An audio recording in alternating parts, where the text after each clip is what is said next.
एक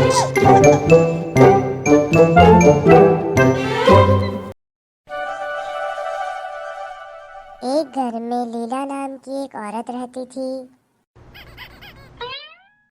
उसके साथ उसके दो जुड़वा बेटे भी रहते थे। एक बेटे का नाम राम था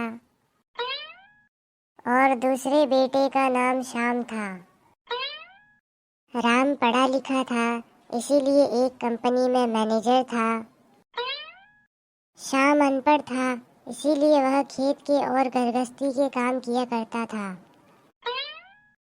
पूरे घर का खर्च राम ही उठाता था और श्याम घर पर ही रहता था।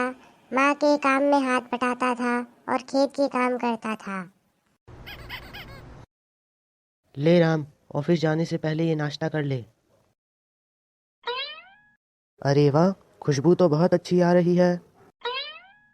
अरे तू खा के तो देख, स्वाद इससे भी ज़्यादा अच्छा है। अम्मा, तुम बताओ, तुम क्या खाओगी आज नाश्ते में? अरे बेटा, मेरे लिए कुछ खास बनाने की जरूरत नहीं है, जो बना है वो ही ले आ तू। ठीक है अम्मा, लाता हूँ। कुछ दिनों तक सब ठीक चल रहा था। राम रोज ऑफिस जाया करता था और शाम घर का काम किया करता था।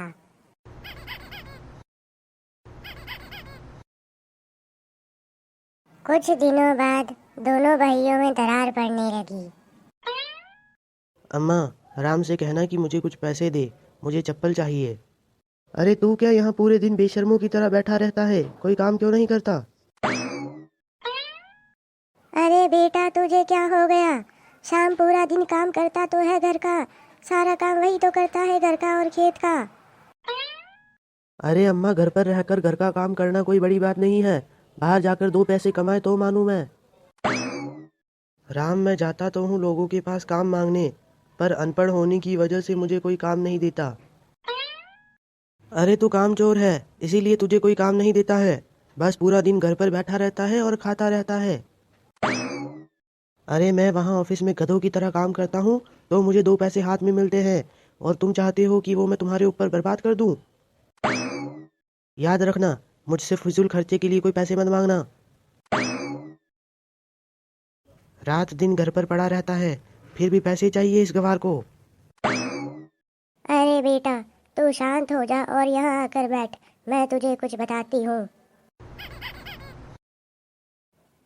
देख बेटा, जब तुम दोनों भाई छोटे थे तब हमारे पास इतने पैसे नहीं थे कि हम तुम दोनों भाई को पढ़ा सके।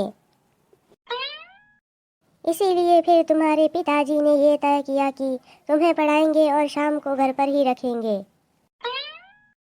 हालांकि बेटा, तुम्हारे भाई शाम की भी बहुत इच्छा थी स्कूल जाने की, पर तुम्हारे पिताजी ने उसे समझाया कि बेटा, मैं एक को ही पढ़ा सकता हूँ, तुम मेरे साथ रहो और मेरे साथ घर के कामों में मेरी मदद करो।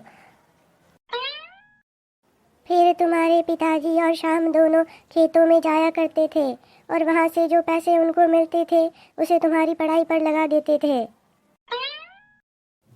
और तुम्हें पता है, कभी कभी तुम्हारी स्कूल की जूते लेने की वजह से शाम को उसकी चप्पलें भी नहीं मिलती थी, क्योंकि सारे पैसे तुम्हारे जूतों में लग जाते थे।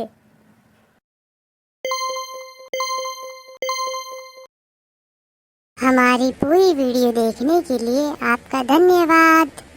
और ऐसी अच्छी अच्छी वीडियो देखने के लिए हमारे चैनल को सब्सक्राइब करो। प्लीज़ हमारे चैनल को सब्सक्राइब कर देना।